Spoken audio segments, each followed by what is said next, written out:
Good morning बच्चों। बेटा आज हम करेंगे practical application of law of conservation of linear momentum या principle of conservation of linear momentum. ठीक है, जो हमने पढ़ा है कि कोई भी आइसोलेटेड सिस्टम है तो उसमें जो टोटल लीनियर मोमेंटम होता है सिस्टम का, मतलब vector sum of all the linear momenta of bodies of an isolated system is equal या इज कंजर्व्ड। ठीक है, मतलब जो चेंज आते हैं टोटल वो जीरो होती है। तो जो पहली एप्लीकेशन बेटा recoil of gun, recoiling of gun. जब भी हम बेटा गन से कोई बुलेट को फायर करते हैं तो बुलेट क्या आगे को मूव करती है, लेकिन गन थोड़ा पीछे को झटका लगता है। ठीक है, तो उसी जो पीछे को जो गन की जो मूवमेंट है उसी को क्या बोलते हैं बेटा हम रिकॉइल ऑफ गन सॉरी पता लगे रिकॉइलिंग ऑफ गन क्या होता है? When the bullet is fired from gun, gun moves in backward direction and that motion is called recoil of gun. ठीक है, when a bullet is fired from gun recoils मतलब moves in a direction opposite to the direction of motion of bullet। जिस तरह को bullet move करती है उसके opposite direction में ये गन मूव करती है। अब बेटा हमने गन की जो रिकॉइल वेलोसिटी वो कैलकुलेट करनी है, तो किसका यूज करेंगे बेटा यहाँ पर? Law of conservation of linear momentum. तो मान लो बेटा ये जो बुलेट है इसका मास m1 मान लिया, m1 is the mass of bullet, m2 mass of gun. तो इनिशियली क्या होती है बेटा? दोनों ही रेस्ट में होती हैं।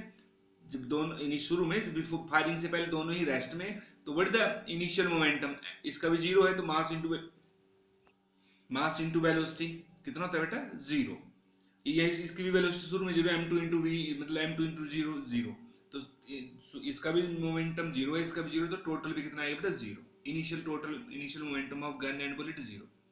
लेकिन मान लो बेटा जब इसको फायर कर दी तो मान लो बुलेट की जो स्पीड है वो कितनी है? v1 है, और इसकी स्पीड कितनी मान ली बेटा हमने? v2। ठीक है, तो वही लिखना बेटा हमने कि let m1 mass of bullet, m2 mass of gun, v1 velocity of bullet after firing, v2 velocity of recoil of gun after firing. लेकिन बिफोर फायरिंग क्या बेटा? Gun and bullet both are at rest, तो total linear momentum before firing, firing से पहले कितना था? Zero. और after firing कितना होगा? Total linear momentum after firing mass of momentum of bullet, bullet का मोमेंटम कितना आएगा? मास इंटू वेलोसिटी, बुलेट का मास और बुलेट की वेलोसिटी, प्लस गन का मोमेंटम, गन का मास इनटू गन की वेलोसिटी। अब बेटा जो law of conservation of linear momentum को क्या बोलते हैं कि टोटल लीनियर मोमेंटम क्या रहता है? रिमेन्स कंजर्व, मतलब final momentum is equal to initial, initial मतलब total linear momentum after firing must be equal to total linear momentum before firing. तो मतलब ये जो ये जीरो जीरो होना चाहिए, तो शुरू में जीरो तो बाद वाला भी जीरो होना चाहिए। m1 v1 plus m2 v2 is equal to zero, m2 v2 is equal to कितना है बेटा? माइनस, जब m1 v1 को उधर ले गए तो किस चीज का बन गया बेटा? माइनस का, माइनस m1 v1। क्लियर बेटा? यहां से v2 निकालना तो m2 को नीचे ले जाओ, तो minus m1 upon m2 into v1। तो यहां से बेटा नेगेटिव साइन क्या इंडिकेट करता है कि जो जिस तरह को v1 की डायरेक्शन होगी, जिस तरह को जो वेलोसिटी v1 है, v1 किसकी? बुलेट की डायरेक्शन है वेलोसिटी की, उसके अपोजिट डायरेक्शन में v2 की डायरेक्शन होगी। v2 किसकी वेलोसिटी बेटा? गन की। तो मतलब जिस तरफ को बुलेट मूव करेगी उसके अपोजिट डायरेक्शन में गन मूव करेगी, तो ये नेगेटिव साइन इंडिकेट करता है बेटा। पता लगे बेटा? नेगेटिव साइन क्या इंडिकेट करता है? v2 is opposite to the velocity v1, और ये मतलब गन जो है रिकॉइल करेगी बेटा। फर्दर फर्दर क्या है बेटा? देखो जो m1 है मास ऑफ बुलेट है और m2 मास ऑफ गन है, तो बुलेट का मास बेटा बहुत कम होता है और मास ऑफ जो गन होता है उसके कंपेरिजन में बहुत ज्यादा होता है। तो m2 इज वेरी वेरी, जब नीचे वाली क्वांटिटी बहुत बड़ी होगी तो ये वाली क्वांटिटी क्या है बेटा? बहुत स्मॉल। तो इसी तरह से बेटा v2 क्या आएगा? v1 से कम आएगा। Further as m2 is very very greater than m1, तो हमारे पास जो v2 है बेटा कितना है? माइनस सॉरी m1, एक मिनट बेटा, m1 upon m2 into v1। तो m2 बहुत बड़ा है बेटा, तो ये रेशियो क्या आएगा? बहुत स्मॉल। तो v2 is very very smaller than v1। तो जो जितनी वेलोसिटी से बुलेट मूव करेगी बेटा उतने उससे बहुत कम वेलोसिटी से गन पीछे को मूव करेगी, क्योंकि इसका मास बहुत ज्यादा होता है as compare to bullet. Clear हो गया? तो जो velocity of recoil of gun is much smaller than the velocity of bullet, और साथ में गन क्या करती है? पीछे को मूव करती है opposite to the direction of bullet. Clear? अब बेटा जो दूसरी एप्लीकेशन है कि जब व्हाइल फायरिंग, जब गन को हम फायर करते हैं तो gun must be hold tightly to our shoulder. कई बार क्वेश्चन आता है बेटा while firing the gun must be held to our shoulder, why? क्यों होना चाहिए ऐसा?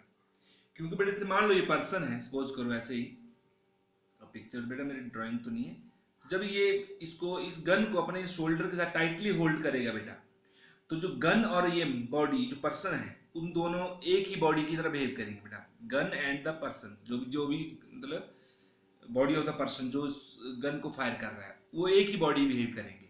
जब एक ही बॉडी बिहेव करेंगे तो क्या होगा बेटा, जो M2 होगा, M2 गन का मास नहीं आएगा, मास ऑफ गन और साथ में इस पर्सन का मास, वो एक ही बॉडी है, तो M2 क्या हो जाएगा बेटा, फिर और भी बढ़ जाएगा। जब M2 और भी बढ़ जाएगा, क्योंकि M2 सिर्फ गन का मास नहीं रहा, ये जब वो टाइटली होल्ड करेंगे शोल्डर के साथ, तो gun and the body of the person behave as one body, ठीक है, एक सिंगल बॉडी की तरह बिहेव करेंगे, तो M2 क्या होगा बेटा, वेरी वेरी लार्ज, बहुत ही बढ़ जाएगा, तो V2 क्या होगा, और भी कम हो जाएगा।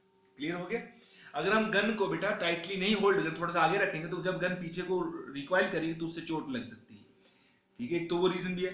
मतलब this would save the hurting the shoulder, जब शोल्डर से बिल्कुल टाइटली होल्ड करेंगे तो ये जो शोल्डर है वो एक तो चोट लगने से बच जाएगा, क्योंकि when gun is held tightly to the shoulder, the gun behaves, जो शूटर है, जो पर्सन जो गन को मतलब गन से बुलेट को फायर कर रहा है, जो शूटर है एंड मतलब body of the shooter and the gun behaves as one body, then the total mass क्या करेगा M2 अब M2 किसका मास हो जाएगा, गन का मास प्लस पर्सन का मास, जो शूटर है उसका मास, तो it becomes very very large and therefore V2 becomes very very small, तो रिकॉइल वेलोसिटी और भी कम हो जाएगी। क्लियर हो गया बेटा। फिर और भी बहुत सारी एप्लीकेशन है बेटा, जैसे तीसरी है फ्लाइट ऑफ रॉकेट। जो फ्लाइट ऑफ रॉकेट्स है, जेट से मान लो ये रॉकेट है, इसमें जितना भी मास होता है ज्यादातर फ्यूल भरा होता है। जब फ्यूल बर्न करता है रॉकेट का in the presence of oxidising agent, तो जो फ्यूल है बेटा वो गैसेस की फॉर्म में नोजल से बाहर निकलता है with high velocity. High velocity तो मास इनटू वेलोसिटी का तो मोमेंटम, मतलब जो बर्न्ड फ्यूल है escapes from the nozzle with high momentum, very very large momentum, and same momentum is transferred to the rocket, और उतने मोमेंटम रॉकेट को transfer होगा बेटा according to law of conservation of linear momentum. क्योंकि शुरू में कितना मोमेंटम था इनका, जब ये फ्यूल बर्न नहीं होता, जीरो, तो बाद वाला भी क्या होना चाहिए, जीरो, ठीक है। तो जितने मोमेंटम से ये गैसेज इधर को निकलेंगे, उतने मोमेंटम से रॉकेट अगली तरफ को फॉरवर्ड डायरेक्शन में मूव करेगा बेटा, और टोटल मतलब जितना मोमेंटम ये होगा उतना उसकी अपोजिट है, तो टोटल कितना आएगा मोमेंटम द्वारा, जीरो बन जाएगा। क्लियर हो गया। तो ये भी किसके ऊपर काम करता है बेटा, फ्लाइट्स ऑफ रॉकेट या jet planes, law of conservation of linear momentum. या कई बार जो नदी किनारे बेटा आप कई बोट में बैठे होंगे अगर, तो जब बोट जो है किनारे पर आता है और अब हम उस बोट से हमें किनारे की तरफ को छलांग लगानी है, तो हम बोट को क्या करते हैं, प्रेस करते हैं बेटा। जब बोट बेटा किनारे पे आके खड़ा हो गया तो what is the total momentum, zero. अब वहां से हम जब बोट रेस्ट में आ गया तो हमने बाहर को निकलना है किनारे पे, मतलब बाहर शोर की तरफ को जंप करना है। जब हम जंप करते हैं तो बोट कहाँ मूव करता है बेटा, पीछे की ओर। तो जितने मोमेंटम से हम आगे जाएंगे बेटा उतने मोमेंटम से बोट पीछे आता है, तो वो भी किसको फॉलो करता है बेटा, law of conservation of linear momentum, ठीक है। वैसे ही बेटा एक्सप्लोजन ऑफ बॉम्ब, जैसे मान लो बॉम्ब है, ये नीचे जा रहा है वर्टिकल डाउनवर्ड, लेकिन what is horizontal velocity, zero, ठीक है। जो एक्सप्लोजन ऑफ बॉम्ब है बेटा, जब बॉम्ब नीचे की ओर वर्टिकली डाउनवर्ड में हम नीचे गिराते हैं, तो बॉम्ब जब एक्सप्लोड करता है तो इसके जितने भी टुकड़े बेटा वो चारों तरफ को मूव करते हैं हॉरिजॉन्टली। तो अब देखो बेटा हॉरिजॉन्टल डायरेक्शन में शुरू में कितनी वेलोसिटी थी, जीरो, ठीक है। तो बाद में कितनी, तो मोमेंटम कितना था हॉरिजॉन्टल डायरेक्शन में, जीरो। तो बाद में जब वो उसके टुकड़े टूटे, फ्रेगमेंट्स टूटेंगे इसके, जब एक्सप्लोड करेगा बॉम्ब, तो जितने भी टुकड़े चारों तरफ को जाएंगे उन सभी का जो लीनियर मोमेंटम का जो सम होगा, वेक्टर सम, वो कितना आएगा बेटा, जीरो आएगा। तो हॉरिजॉन्टल डायरेक्शन में सब तरफ को बराबर जाते हैं, ताकि क्या हो, उन सभी वेक्टर जितने भी पार्टिकल्स हैं उन सभी के जो मोमेंटम का जो सम आए कितना आए, हॉरिजॉन्टल, जीरो आए, ठीक। तो ये भी किसके ऊपर बेस्ड होता है बेटा, law of conservation of linear momentum. Clear हो गया बेटा। तो इसके और जैसे हम गुब्बारे में हवा भरो बेटा और गुब्बारे को छोड़ दो, ठीक है, तो गुब्बारा कहाँ मूव करेगा, जिस तरफ हवा निकलती है उसके अपोजिट डायरेक्शन में मूव करेगा, वही जैसे रॉकेट है। तो जितने मोमेंटम से जो हवा है बाहर को निकली, उतने मोमेंटम से वो जो गुब्बारा है वो आगे की ओर मूव करेगा। कब तक, जब तक उसमें हवा बाहर की ओर निकलती जाएगी, जब हवा खत्म तो नीचे गिर जाएगा बेटा। क्लियर हो गया। तो सारे मतलब इसको हम ये जो जितने भी एग्जांपल है वो ये भी किसके हैं, ये वो Newton's third law of motion के भी हैं, या law of conservation of linear momentum, तो दोनों सेम ही है बेटा ये। क्लियर हो गया।